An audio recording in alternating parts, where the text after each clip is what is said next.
Hey everybody, it's Nate here with Goalie.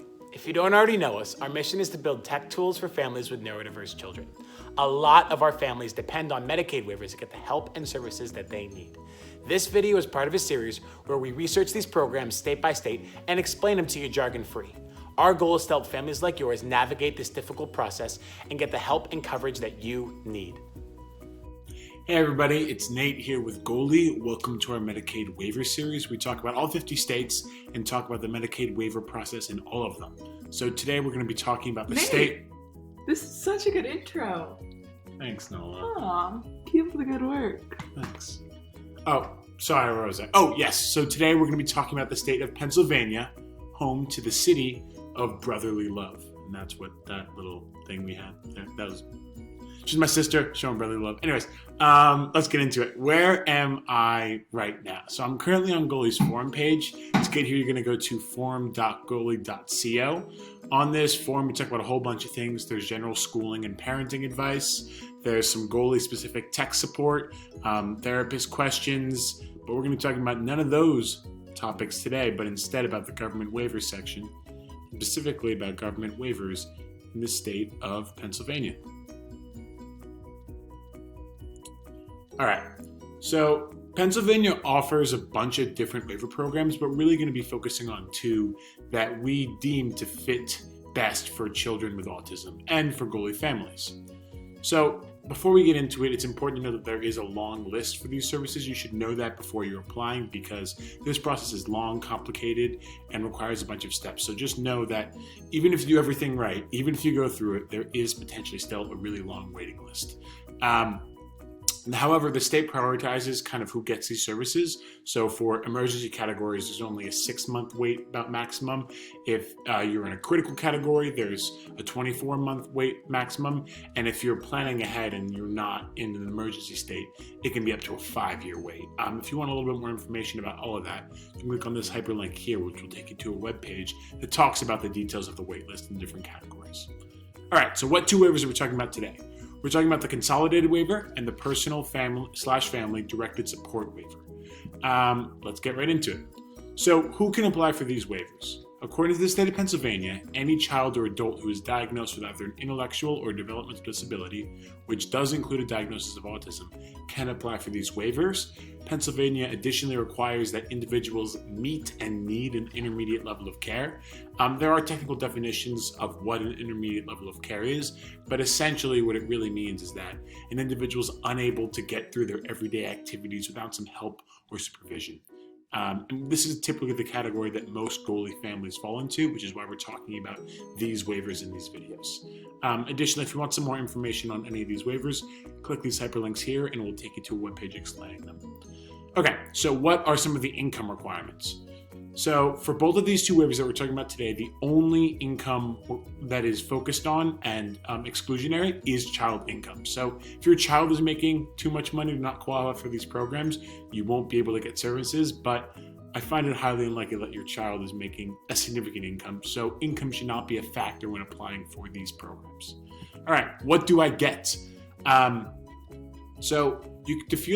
To view the full list and services covered, you can click on the hyperlink that we put right here in our forum post and go to page 5. That has a detailed checklist where it compares the different waivers and talks about what services are actually provided. It's really helpful. Something that's really important to know is that the consolidated waiver has a cap on the amount of money that you can be spent, while the PFDS waiver has a $33,000 cap. So just important information to know about how much you can actually spend on some of these services. All right, you love these waivers, they're for you, you do the research, you talk to somebody, how do you actually apply? So this is a helpful step. The first thing that you're gonna do is you're gonna call your county's mental health/intellectual disabilities office. If you click on the hyperlink on our forum post, it will take you to a webpage that has every single county potential helpline that you can call or somebody who's working in that disabilities office. That's your first step you're gonna do, and honestly, you should probably do it before you even start the application process to get some more general information, talk to somebody who understands the process and whose specific job is to help people like you get through this process. So what you're gonna do is you're just gonna click on that hyperlink and it will take you to a web page with some emails to reach out to, some names, and some phone numbers. All right, What does the Goalie team think overall of Pennsylvania's Medicaid waiver system? So the first thing we need to say is that there obviously needs to be work done. No family or parent or child should have to wait 5 years to get the services that they need. However, once you're on these waivers, which is after a long period of time, unless you're put into the emergency category, you will have enough funds to cover just about every service you can possibly think of. Additionally, these waivers cover all ages, so once your child gets over the age of 18, they can continue to have services and help them throughout the rest of their life. What's missing in Pennsylvania is an option for smaller amounts of funds for less pressing needs. If you don't need expensive medical equipment, or you don't need some of these more extensive services, there should be options for families to get coverage for less expensive treatment that maybe there isn't as long of a wait list for because you're not giving as much funds. A lot of states have county by county resources that fulfill this purpose. We couldn't really find anything definitive on the internet about the state of Pennsylvania. If you have any information yourself and can add to our post and or to this YouTube video, please let us know, as we want more information on this entire process. All right, let's go to our Goalie Waiver Scorecard.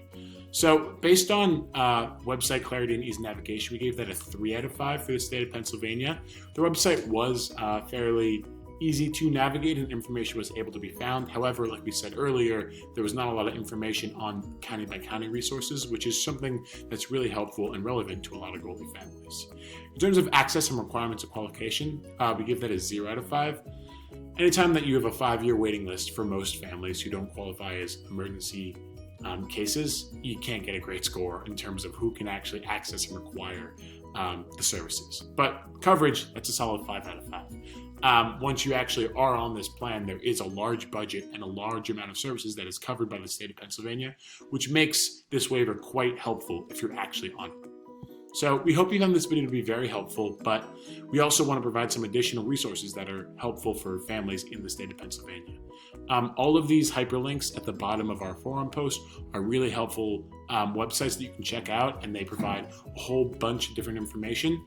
And additionally, this phone number at the bottom, all the way at the bottom, is a helpful resource specialist hotline that you should call if you have any other questions.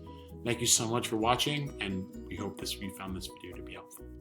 If you've gone through this process yourself and can add any color to our research, please share your experience in our forum. Your help would be greatly appreciated by families who are new to this. If you're just getting started yourself, don't worry. We're here to help. If you have any questions, ask them in our forum and we'll do our best we can to support you. And lastly, if you found this video helpful, let us know. Drop a like or leave a comment. We'd love to hear from you.